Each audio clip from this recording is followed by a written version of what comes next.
ఇప్పుడే Jack cinema చూసిన. Jack movie అయితే బాగుంది, నాకైతే బాగా నచ్చింది మూవీ. కామెడీ ఎంటర్టైనింగ్ మూవీ, ఇది బాగుంది మూవీ. చూస్తే వాళ్ళందరూ మంచిగా నవ్వుకుంటారు, ఎంటర్టైనింగ్ ఫీల్ అవుతారు. మంచిగా ఉంది మూవీ. సినిమా దేశం దిక్కెళ్ళి మోడీ ప్రభుత్వం వచ్చినప్పుడు ఈ సినిమాకు మోడీ ప్రభుత్వంకి మంచి సెట్ అయింది సార్. సినిమానే హీరో కూడా బాగా చేసిండు.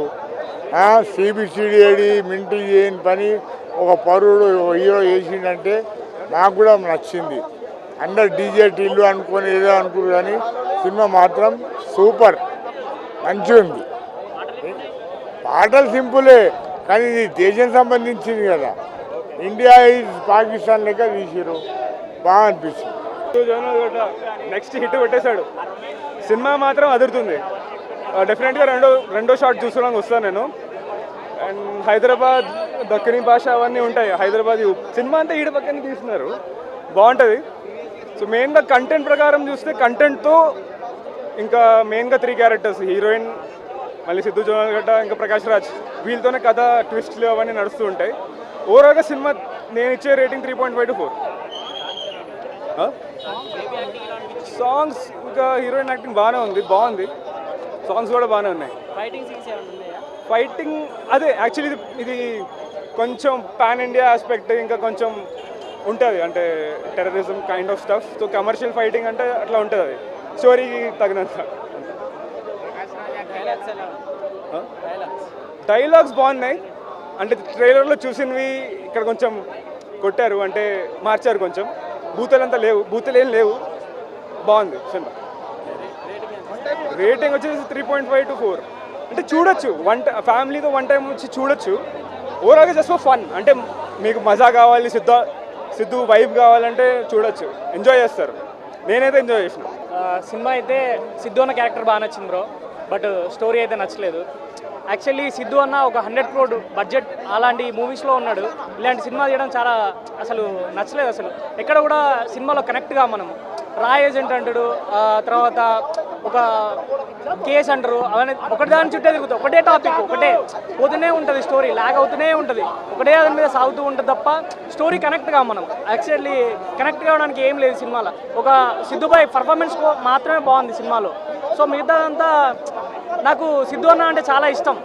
బట్ ఇలాంటి అన్న నువ్వు 100 crores బడ్జెట్ మూవీ తీస్తున్నావు, ఆ లెవెల్లో ఉన్నావు, 100 crores మళ్ళీ నువ్వు డౌన్ కావద్దన్న. ఇలాంటి ఇలాంటి సినిమా అంటే ఇలాంటి స్టోరీ తీసుకొని మళ్ళీ లో కావద్దు.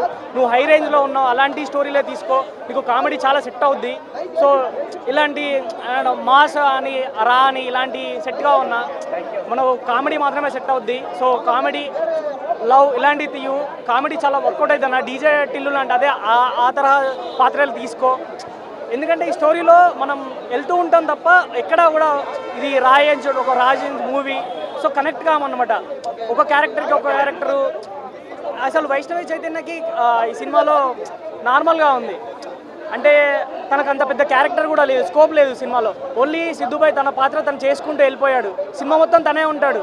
మిగతా వాళ్ళకి ఎక్కువ స్కోప్ లేదు. ప్రకాష్ రాజ్ అంత పెద్ద యాక్టర్ ఉన్నాడు కానీ సో మనం ఆ క్యారెక్టర్కి ఎక్కువ కనెక్ట్ కావు. సో అలా ఉంటుంది మూవీ. సో నాదైతే నచ్చలేదు. సో చూద్దాం. జాక్ కొద్దిగా క్యాప్షల్.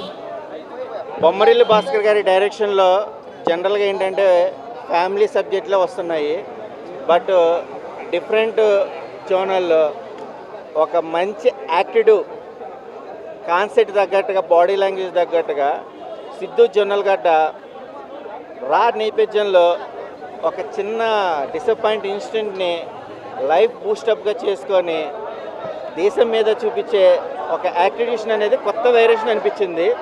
బివిఎస్ ప్రసాద్ గారి నిర్మాణంలో, శామ్ సిఎస్ గారి మ్యూజిక్, ప్రకాష్ రాజ్ గారి టైటిల్స్ వాయిస్ ఓవర్ కానీ, సుబ్బరాజు గారి క్యారెక్టరేషన్ కానీ, నరేష్ గారి తండ్రి పాత్రలో చూస్తుంటే మనం ఏం చేస్తున్నాం అనేది ఒక కిస్ట్ ఎవరికి రివీల్ చేయకూడదు. టోటల్గా ఆ ప్రెస్టేషన్ అనేది ఆర్టిస్టుల పర్ఫార్మెన్స్ తగ్గట్టుగా వైష్ణవి చైతన్య గారు కూడా జనరల్గా చేసిన సినిమాలకు కానీ ఈ సినిమాలో ఓన్ ప్లాట్ఫామ్గా ఒక క్రియేటేషన్ తగ్గట్టుగా రన్ టైం తగ్గట్టుగా ఎక్కడా బోర్ అనిపించలేదు. యూత్కి ఒక మంచి బూస్టప్ మూవ్. అలాగే ఇలాంటి సినిమాలు కూడా చాలా వేరుగా వస్తాయి. Watchable movie. All the best movie team.